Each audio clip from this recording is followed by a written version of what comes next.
जी प्रयागराज से। राधे राधे। राधे राधे महाराज जी। महाराज जी, संसार में किसी के द्वारा आपकी गलती ना होने पर भी किसी के द्वारा आपको उसकी सजा दिलाई जाती है, तो ऐसे इंसान को सफाई देनी चाहिए, या यदि सफाई ना दें तो अपने अंतर मन में उठते द्वंद को कैसे शांत करें? आज अपना कहीं न कहीं कोई अशुभ प्रारब्ध है जो अपने को गिराना चाहता है पूर्व का। जैसे जिस पॉइंट पे आपकी निंदा हो रही है या आपको गिराया जा रहा है, उस पॉइंट में आप बिल्कुल करेक्ट हैं, लेकिन सत्य मानिए ये कोई प्रारब्ध भोग हमारा पूर्व का पाप का कर्म है जो मुझे दंड दे रहा है। अगर वो मुझे दंड ना दे तो अंदर द्वंद्व ना चले, अंदर भी जलो और बाहर भी उसका कष्ट भोगो, क्योंकि कोई ऐसा पाप है जिसका दंड नहीं मिला और वो आके हमें गिरा रहा है। तो इसमें हमें अंदर से विचार करना चाहिए कि मेरा ही प्रारब्ध है। अगर आपका प्रारब्ध नहीं होगा और आपको कोई नीचा दिखाना चाहे, पूरा षड्यंत्र रच ले, तो आपके अंदर खुशी रहेगी। वो प्रारब्ध ना होने के कारण आपका कोई अपराध भी नहीं और पूर्व अपराध भी नहीं है, और ऐसे हृदय जलेगा और द्वंद होगा कि मैंने तो पाप किया नहीं है, मैंने गलती की नहीं, और आपको नीचा देखना पड़ेगा। यदि वो पाप है तो आप बिल्कुल पूरी सफाई पेश कीजिए, फिर भी आपको नीचा देखना पड़ेगा। तो वो ये जान करके भोग लेना चाहिए कि मेरा ही कोई पूर्व प्रारब्ध है, और अगर नहीं है तो आप मौन रहिए, अपने आप प्रकाशित हो जाओगे।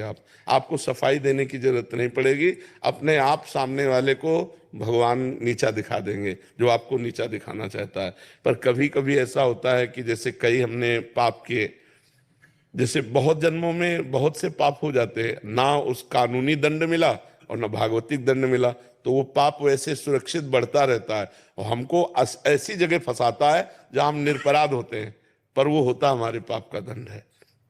एक सज्जन पुरुष रहते थे, तो उनके घर के सामने एक स्वर्णकार का मकान था। वो अपने मकान में ही दुकान रखे हुए था स्वर्णकार की, तो उसका बहुत बेईमानी का स्वरूप था। और वो उनके पास जब रात्रि में गश्त देते आते तो दो सरकारी कर्मचारी उन्हीं के पास बैठते, खाते पीते, रात में वहीं शयन करते। अब उनको धीरे धीरे मित्रता हो गई, राज कर्मचारियों को पूरा पता चला कौन से बॉक्स में कहाँ क्या रहता है कैसे।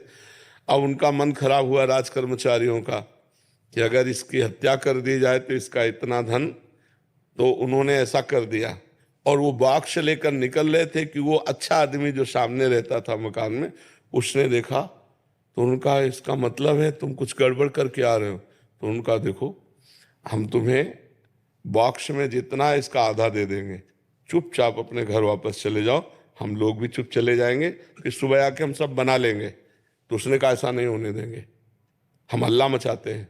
उसने हल्ला मचा दिया, और राजकीय कर्मचारी उनको गणित सब पक्की होती है, और जो ही हल्ला मचाए सो ही उन्होंने पकड़ लिया उसको और बॉस को उसके नजदीक रख दिया और कहा हमें पता है तू मार के आ रहा है और बचने के लिए नाटक कर रहा है। अब पूरी समाज में ये बात फैला दी कि इसने स्वर्णकार को मारा और ये बॉक्स ले जा रहा था, हमने पकड़ा इसलिए इसने हल्ला मचा दिया। पूरा केस उल्टा हो गया और सबको 100% समझ में आया ऐसा ही है किसी, और वो चिल्ला चिल्ला के कह रहा है लेकिन उसकी कोई बात नहीं सुन रहा। मुकदमा हुआ, जज के सामने जब खड़ा हुआ हो तो रो दिया और कहा जिसकी कसम खवा लो, यद्यपि मैं फंस चुका हूं, उनके पास प्रमाण है, मेरे पास प्रमाण नहीं, पर मैं आपसे रो के कहता हूं कि मैं सत्य हूं, इस केस में मेरे द्वारा कोई पाप नहीं हुआ। जज ने कहा कि ठीक है, इसका हम प्रमाण निकलवा लेंगे। एक जिंदा आदमी मुर्दे का शो बनाया ऐसे उसमें और कहा लावारिस लाश थी, अब इसका अंतिम संस्कार करने जाना है। उन राज कर्मचारियों को भी आदेश किया, 2-4 लोगों को और कहा आप पीछे रहिए, एक तरफ उसको भी पकड़ाया जो मुजरिम था। वो गए, जब एकांत देखा तो कहा कहते थे आधा बॉक्स स्वर्ण ले ले तो बच जाता ना, फंसा दिया ना, अब पूरी जिंदगी जेल भोगेगा। और वहां डायरेक्ट लगाए हुए थे जिससे उनको सुनाई दे। तो उसने कहा चाहे फांसी हो जाए लेकिन हम इसमें दोषी नहीं है, दोषी तुम लोग हो और देख लेना भगवान तुम्हें दंड देंगे, ऐसी बात। अब जज के सामने तो प्रमाण मिल गया कि दोषी राज कर्मचारी हैं, तो उसने कहा इतने दिनों से मैं जेल भोग रहा हूं, इतने मेरे दुख और अपमान हुआ, ये क्यों, ऐसा क्यों हुआ? जज से कहा मैं निर्दोष था, मैं चिल्ला चिल्ला कह रहा था। तो जज ने कहा सही बताओ, हम किसी और जन्म की बात नहीं पूछते, इस जन्म में कोई ऐसा पाप किया है जो गुप्त हो और बड़ा हो? तो उसने कहा हाँ, हमारी एक प्रेमिका थी, हमारा मनमुटाव हुआ, वो हमारे ऊपर प्रहार किया, हमने ऐसे प्रहार किया तो हम चाहते नहीं थे, लेकिन वो मृत, तो फिर हम अपने घर में ही गाड़ दिया। तो बोले देखो, वो पाप का दंड इस रूप में तुम्हारे आया। जो गुप्त पाप हमसे हो जाते हैं, जिनका ना सरकारी दंड मिलता है ना भागवतिक दंड मिलता है, जैसे भीष्म पितामह जी 6 महीना बाणों की सैया पर हैं, वो कह रहे प्रभु इस जन्म में तो बाल ब्रह्मचारी आपकी भक्ति करने वाला, कोई दोष नहीं, फिर 6 महीना बाणों की सैया पर, और मैं कई जन्मों तक देख रहा हूं। भगवान ने कहा 100 जन्म के बाद का ये पाप है।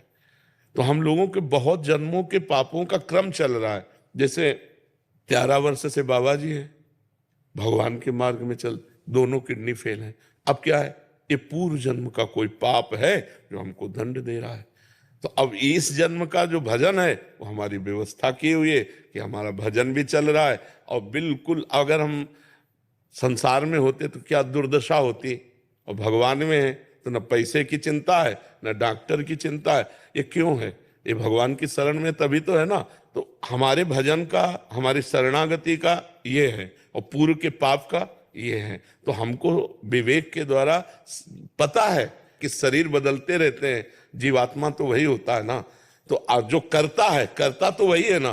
मान लो वर्दी बदल जाए, आप पैजामा कुर्ता में आ जाओ, आप पैंट शर्ट में आ जाओ, आप किसी भी तो आप ही है ना।